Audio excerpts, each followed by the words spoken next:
Hello, welcome to another video for the Rainbows and Happy Days Festival. My name is Gareth. I'm going to be taking you through the first steps and basic steps in learning how to play some chords on the guitar. We're going to be taking the chords of G and C and D. I'm going to show you how those work in some songs that you might know, and hopefully if you get the hang of those, then this will be the first step on the path for you learning how to play the instrument. So everything that I'm going to talk about today, I'm going to put in a PDF, and the PDF is up there in the description, or it's down there in the description as well. So if we start, we're going to pick up a guitar, make sure it's nice and upright, not slouched over like that or laid flat. So keep it nice and upright, keep the neck pointing sort of slightly upwards is okay. I'm going to be using a pick, but it doesn't really matter whether or not you want to use a thumb or use your fingers to strum through. As long as we've got something there that you can actually sort of strike a chord with, then that's all good too.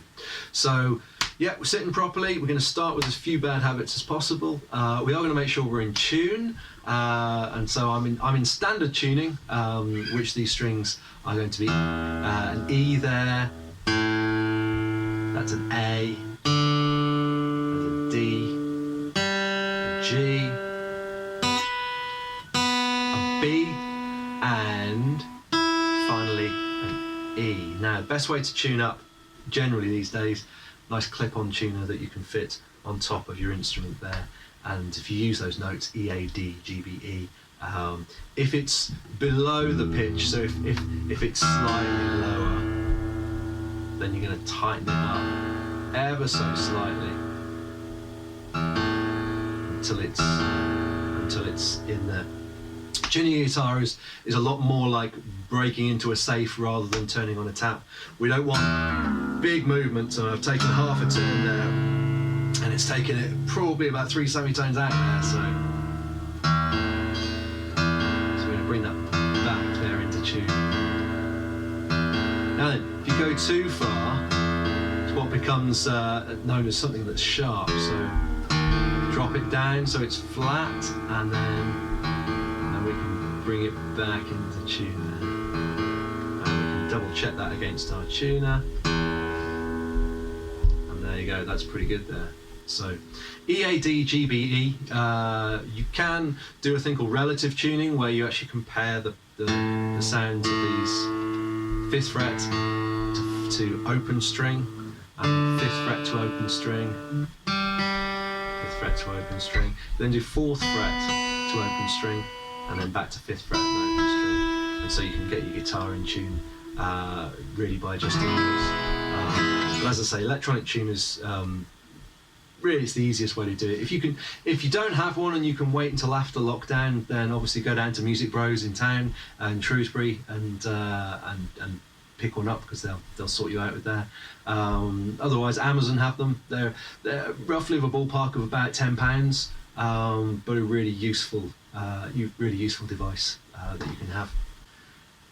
So once you've got your guitar in tune, what we'll be looking for is starting off with one of our chords. We're going to start off with G, and G is the most common chord that you're going to find in any song.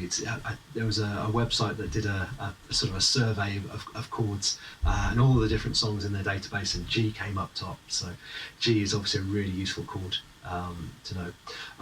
We're going to be using numbers on our fingers. So your index finger is finger number 1, your middle finger is finger number 2, you've got finger number 3 is your ring finger, and finger number 4 is your little finger. If you've ever played piano, this is going to be really confusing, because on piano you number your fingers from the thumb, so you go 1, 2, 3, 4 and 5. But obviously on guitar we don't number the thumb, so we've got 1 and 2 and 3 and 4. So we're going to take our first finger, we're going to place it just before the 2nd fret there on the 5th string. So we count the string numbers from down here, from the thinnest to 1, 2, 3, 4, 5, and into that string there. So it's the 2nd thickest string that you have, and we're going to put the finger just before there. We're going to have a fingertip there. Make sure your thumb's there on the back of the neck there, curving over using your fingertip.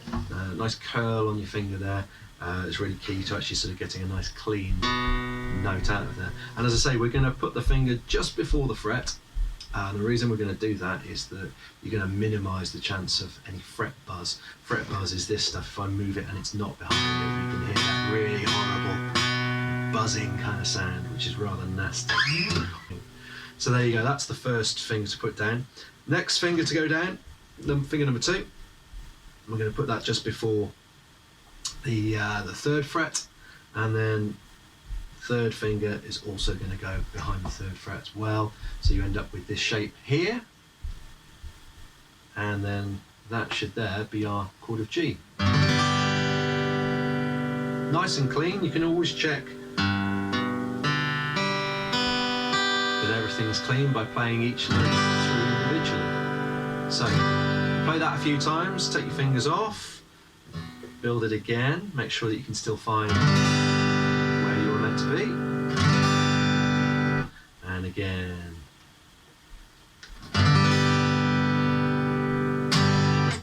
So there we go. So that's our G chord. So we're going to now go look on and have a look at the next chord, which is C. C, we're going to start again, finger 1.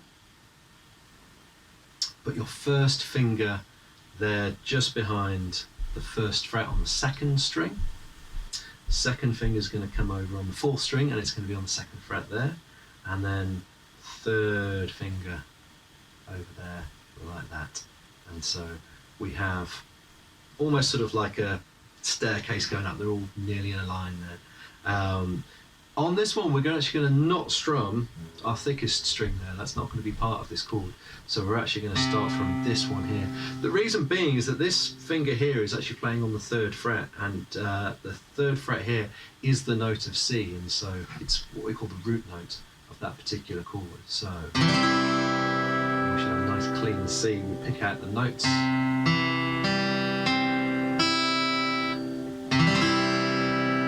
Go. So that's our C chord. Now then, once you've done that, we're going to go back to the G, see if you can remember the G. So if you remember, 1st finger, 2nd finger, and 3rd finger down there. There we go. It's all about the repetition. Every time you actually learn something, learn a little bit new, go back, learn the old thing. So go back into our C. And then we're going to pick up D. So D, it's going to take 1st finger on the 3rd string in the 2nd fret. We're going to take our 2nd finger onto the 1st string in the 2nd fret. A lot of numbers here. And then our 3rd finger on the 3rd fret on the 2nd string. So almost sort of creates a little triangle shape.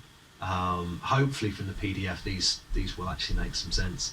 So thumb on the back of the neck, curving your fingers, using your fingertips, placing them just behind the fret is always really good. And so on this chord we're not going to be strumming on the top 2 strings, so we're going to be playing from what is the D string. Of course the D is our root note of our D chord. So there we go, there's our D chord. So we run through each string, make sure they're all ringing out nice and cleanly, and there we go. And there we go, we run back and make sure that we know our C chord, and we make sure that we know our G chord. Good stuff. So lots of practice sort of getting these in place. It's all about the repetition. Take your fingers away, bring them back in, and it can really help. You'll find that it's quite slow going to begin with in sort of building these chords, because obviously you've got to remember where each one, but it's the daily practice that really helps. Even if you only sort of have 5 or 10 minutes every day, make sure that you always just keep looking at those 3 shapes and building them up. So remembering always to say that thumb on the back of the neck, curving your fingers, using your fingertips, and then placing those fingertips just behind the fret. And as I say, the reason that we do that is because we want a nice clean note. If it's not behind the fret, you stand the risk of that. You hear that horrible sort of buzz on there. So in order to hit them cleanly, we're going to have just before that fret there. So we're minimising that fret buzz. Fabulous. So now then, with those chords in place, I can show you a little bit about how some of those might actually sit. Now, we've got to be aware that the changes between those chords is going to be slow going as well, and it's not unusual for songs to sound a little bit like this to begin with when we're learning them. So we'd start off with a D, for example. So we could go, sweet home my love, mama,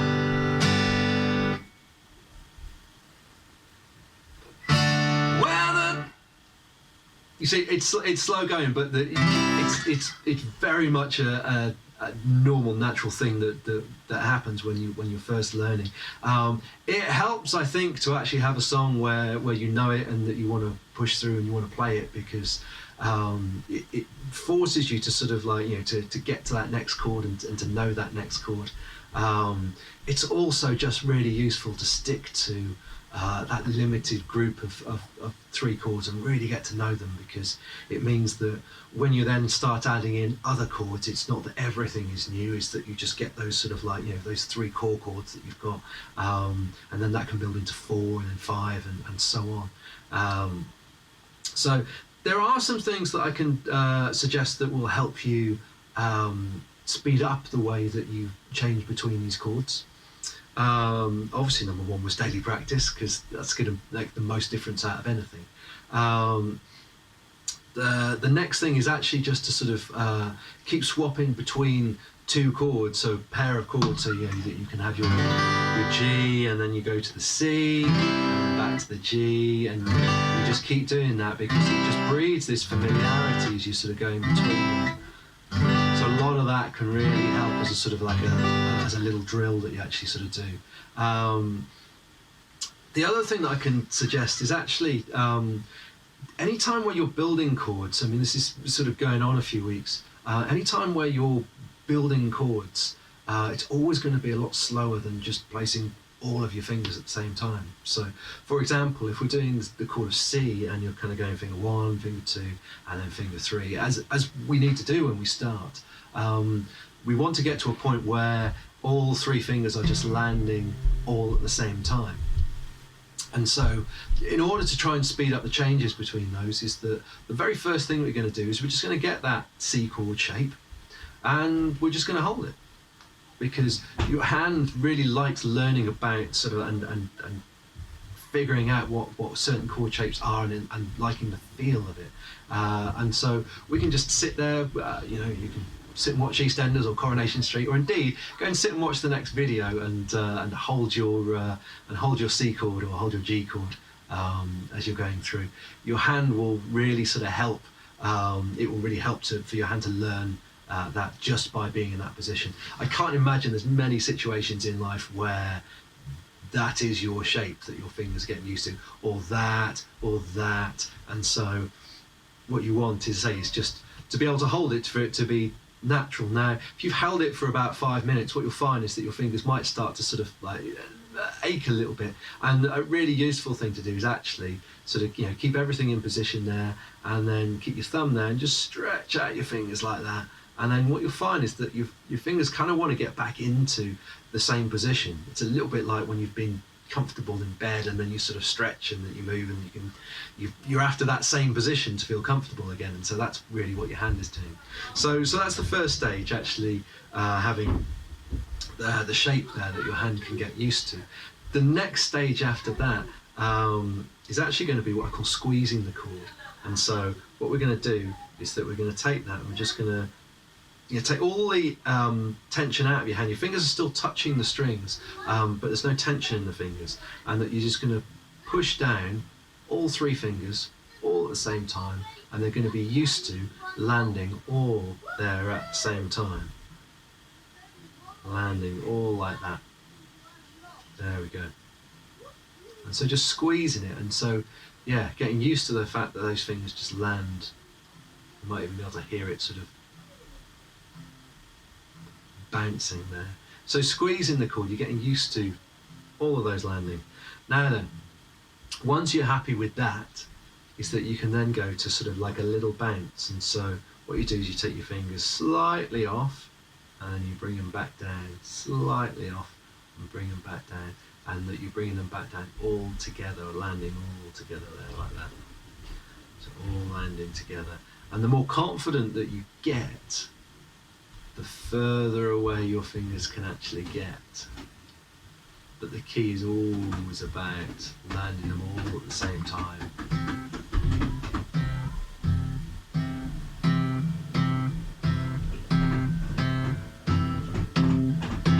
Kind of extreme, but you get the picture. So you can do that with any of them. You can then, I mean, if you really want to sort of extend that out, is that you can be bouncing between chords that are nice and familiar like that, and so the key is obviously always landing. And it means that the chord changes will then be nice and quick because you're not having to build each time. And that's generally sort of like, you know, that once people know chords, that does tend to be quite a common frustration that people will have, is going, oh, my chord changes aren't quick enough. And so that's definitely one way of doing it. But as I say, the most fun way to actually sort of do it is actually playing songs that you know. Because if you play songs that you know, and I mean particularly songs if you like them as well, it means that you're more likely to want to sit down and practice those songs. So I'm going to give you a quick idea of some of the songs that you can do. I've already mentioned the first one, which was Sweet Home Alabama. Sweet Home Alabama, where the skies are blue. The whole of that song is literally just going D and C and G.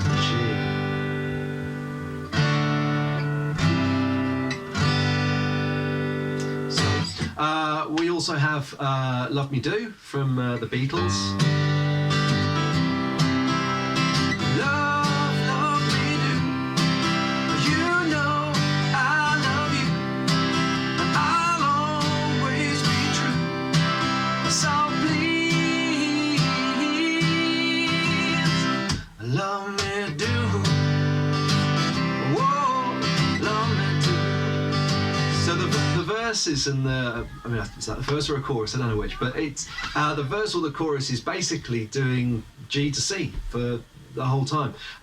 There is one other chord in the song, of course, and that is the D. There's someone to know, someone like you.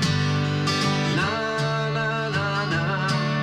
I should have looked up the words, which I didn't. So there's that song. We've also got, actually from the same album, well, shaking a baby now, twist and shout. Come on, come on, come on, come on, baby now. Come on, work it on out. So always really doing that G, C, D thing. I think the original key might be in D for that one, but it still works okay in that key. If you want to do that bit that's going that's all just holding that D chord down. But for the rest of the time, you're literally just doing G, C, and D all the way through. Another one. I did write these down.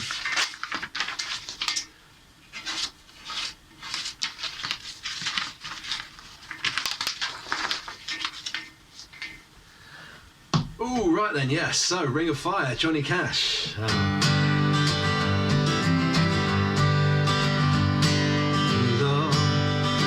is a burning flame, and I didn't look up the words to this one either. And I went down to the burning ring of fire.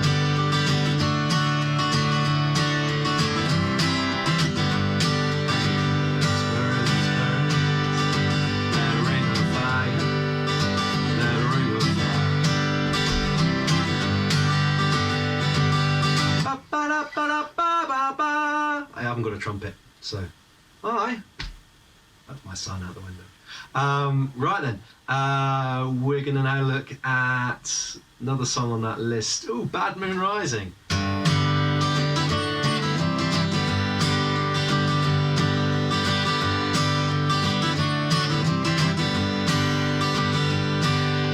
I see that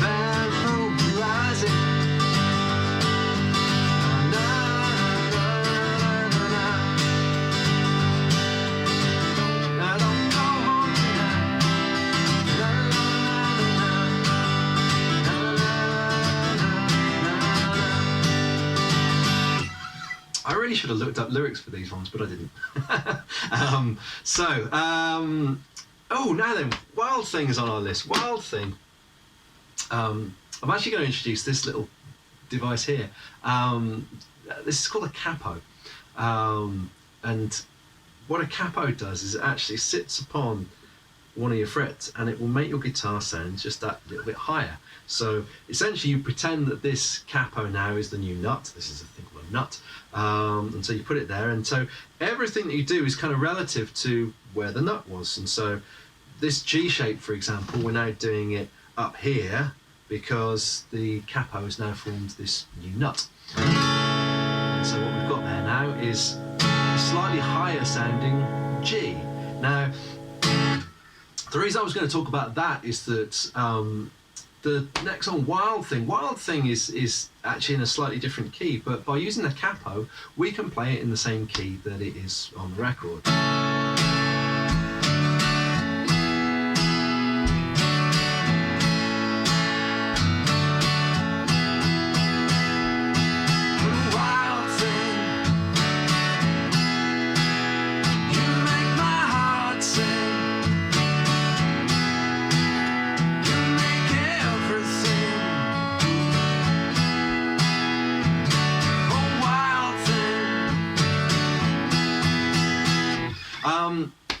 There is another one in that key as well, which was Spirit in the Sky. And so it works in the same kind of way. Go on up to your spirit in the sky. That's where I'm gonna go when I die. When I'm gone and I lay me to rest, I'm gonna go to a place that's the best. The reason that you might actually use a capo, they're really useful. I use one quite a lot, is that it can help you use simple chords when you're playing, but put it in the right key for your voice, because there are definitely some songs that are a little bit too high for me as I sing, or possibly even sometimes just too low, and so it just gives you the chance to actually sort of like, you know, change the pitch of your guitar up or down. So I think that's quite useful. What do we got? Oh, Three Little Birds. Don't worry about a thing, and 'cause every little thing is gonna be alright.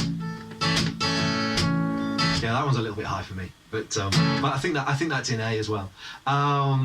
We're gonna have a look at You Ain't Nothing But a Hound Dog, crying all the time. You ain't nothing but a hound dog, crying all the time.